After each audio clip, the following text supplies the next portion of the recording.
So here I am at Spanish Plaza in New Orleans, and we are at the World War II Museum here in New Orleans.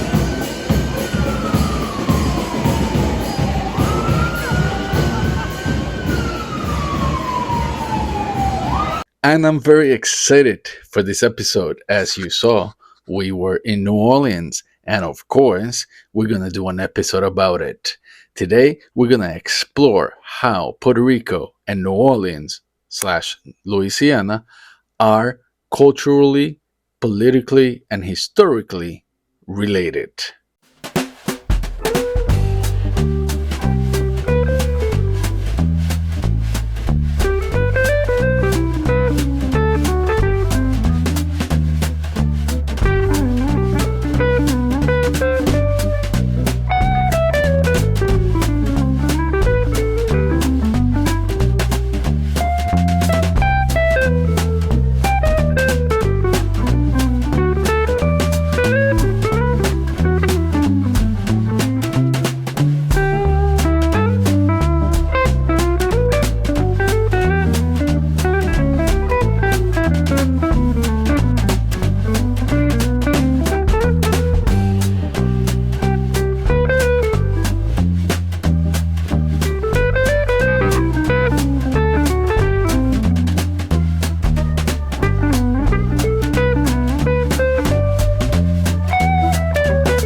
Today, we're going to talk about the connection between New Orleans and Puerto Rico.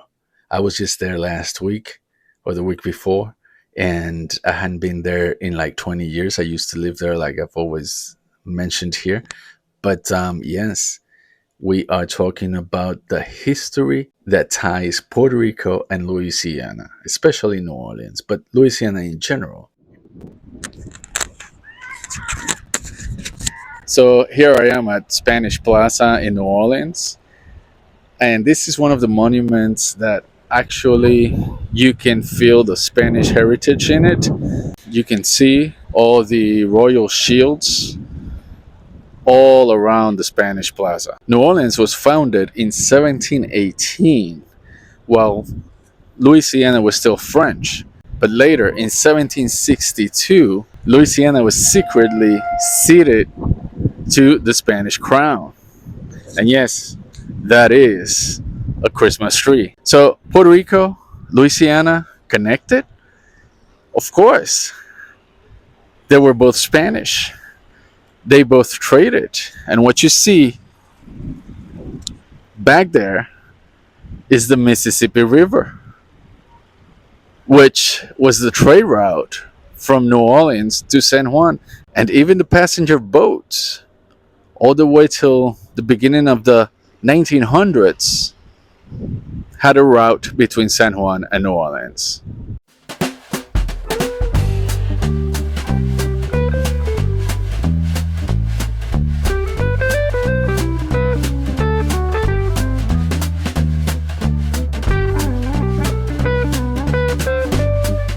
The Spanish Plaza was a gift from Madrid to this city in 1976. How about that? The year I was born. That's just crazy. But the story they tell began 2 centuries earlier when a Spanish general crossed the same waters to stitch 2 worlds together.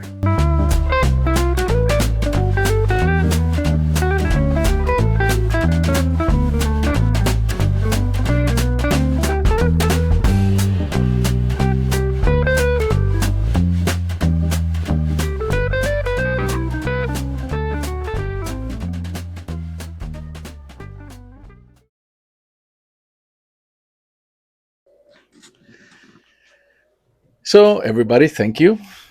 I'm getting comfortable here. And I have my Sazerac with me. Actually, that's probably the second Sazerac. While I was in New Orleans, in every restaurant I went, I tasted the Sazerac. It's been 20 years since I've had a Sazerac in New Orleans, so of course I went around and tasted some. This is the traditional and most iconic New Orleans signature cocktail. It's the official cocktail of New Orleans. They serve it with rye, absinthe, a little bit of sugar, right? But today we're gonna do a criollo Sazerac, a criollo from Puerto Rico. And we're gonna use aged rum,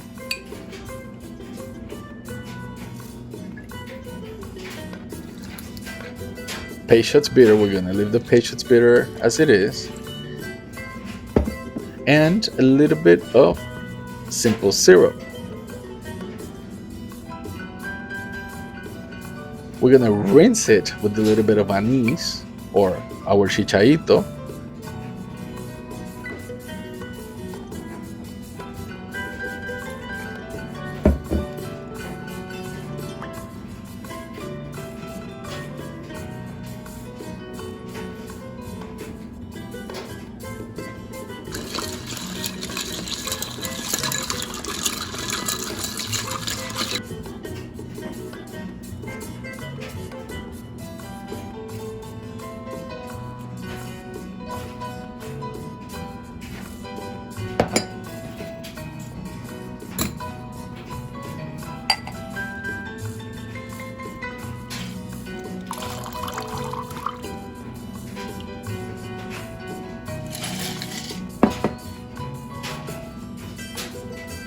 We're gonna top it with the lemon peel.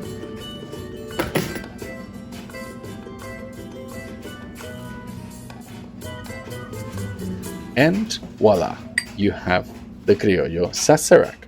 It's pretty good, if you don't mind me saying so. El Criollo Sazerac. Salud y santé.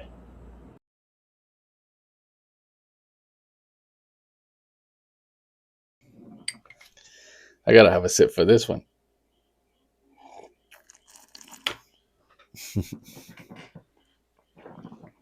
Mm-mm-mm. In 1765, the Spanish crown sent Alejandro O'Reilly to inspect Puerto Rico, to count its people, to reorganize its militias, and bring order to a restless colony. 4 years later, he sailed again, but this time he went to Louisiana, where French settlers had revolted against the new Spanish rule. Sounds like Louisiana, right? O'Reilly crushed the uprising, rewrote the laws of the province, and left behind a new form of government, the Cabildo. These were city councils modeled after Spain's. And of course, Puerto Rico had the very same system. He ruled Louisiana with discipline, earning the nickname Bloody O'Reilly. I remember this from my history class in University of New Orleans, and this class was so eye-opening, and that's I started realizing, wow, Puerto Rico and Louisiana actually share some history. But his reforms built the very bones of the New Orleans we know today: its parishes, its police, and its civic rhythm. I mean, he was Bloody O'Reilly, but he got the work done.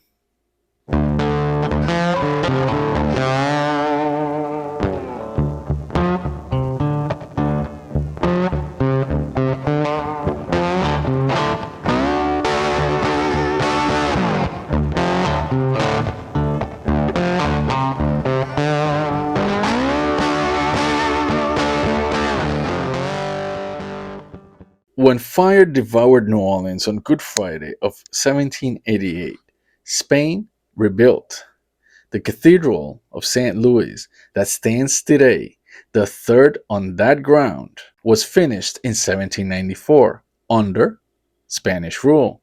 Across the Caribbean, the Cathedral of San Juan Bautista, yeah, right here in San Juan, one of the oldest of the Americas, was rising from hurricanes of its own. Two cities, two cathedrals, bound by Catholic bells and colonial blueprints.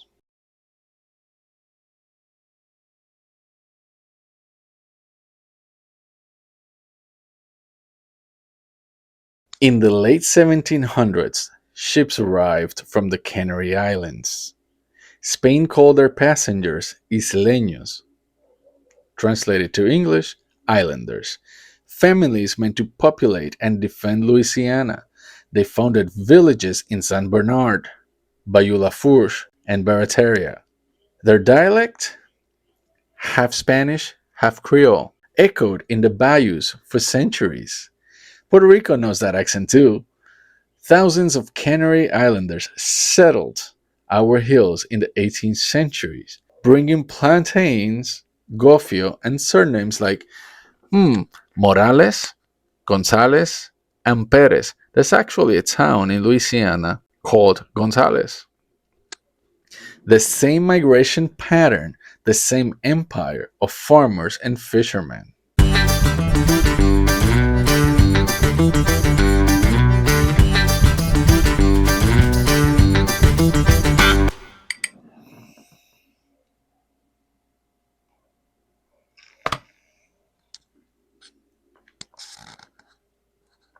By the 1800s, the Gulf had become a Spanish speaking highway.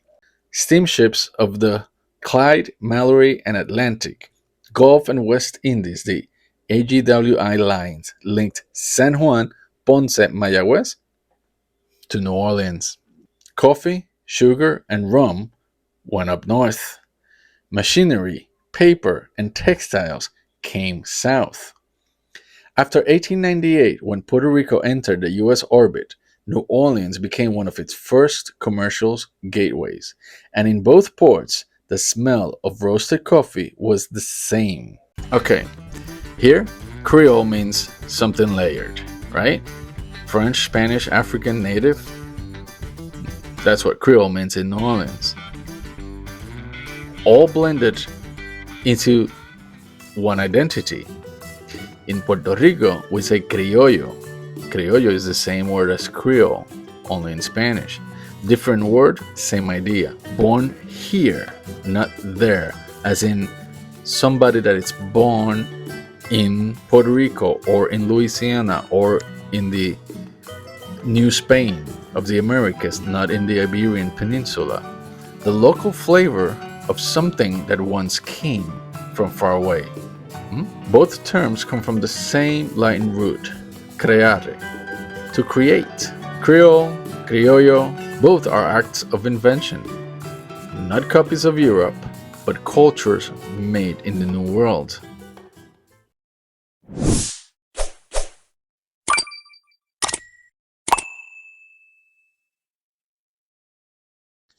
And yes, I have my New Orleans Saints hat on. Why? Because I love the Saints. And this was a gift from my wife. Let's not talk about the NFL right now, okay? Oh, yes. And of course, the music.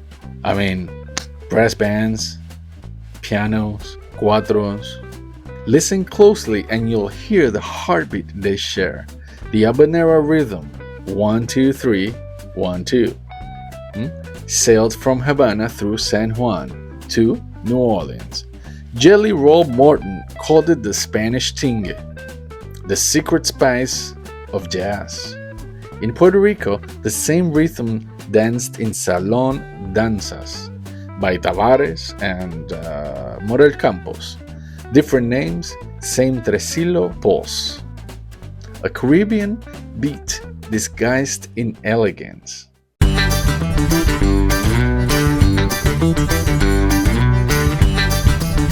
Food, I mean, it's right there.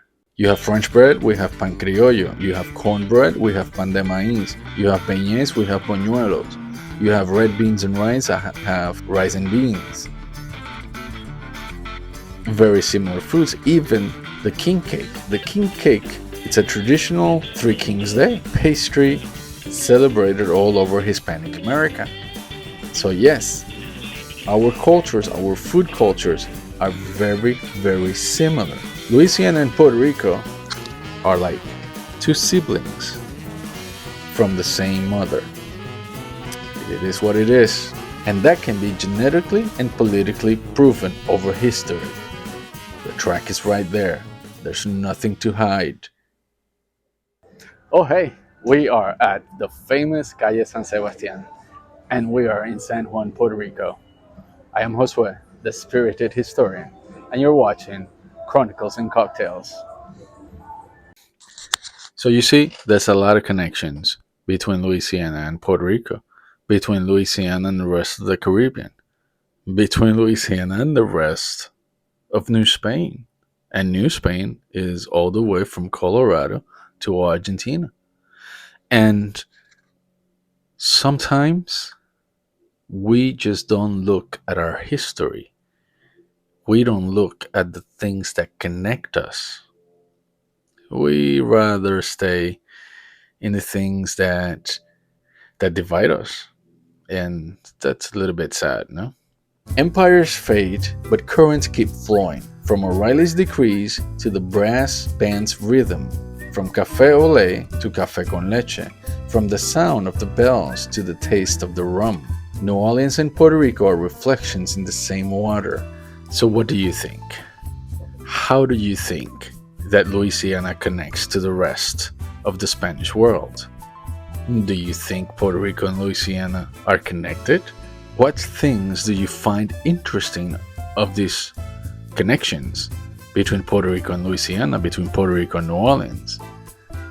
There are quite a few that are really, really, really cool. But what do you think about this? Have you thought about this before? Have you connected them before?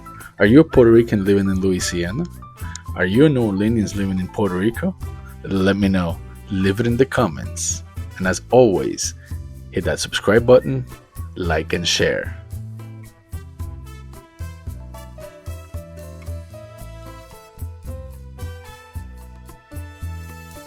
So thank you for watching. Have a great Sunday.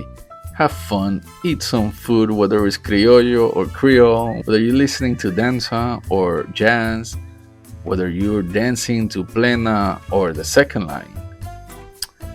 No matter what, have a Sazerac. You can Puerto Ricanize it. Yeah, that's a word I just invented after a couple of days. So I'll see you back next Sunday with more episodes on history, culture, food, cocktails, everything. Thank you for watching. Laissez le bon temps rouler. Salut.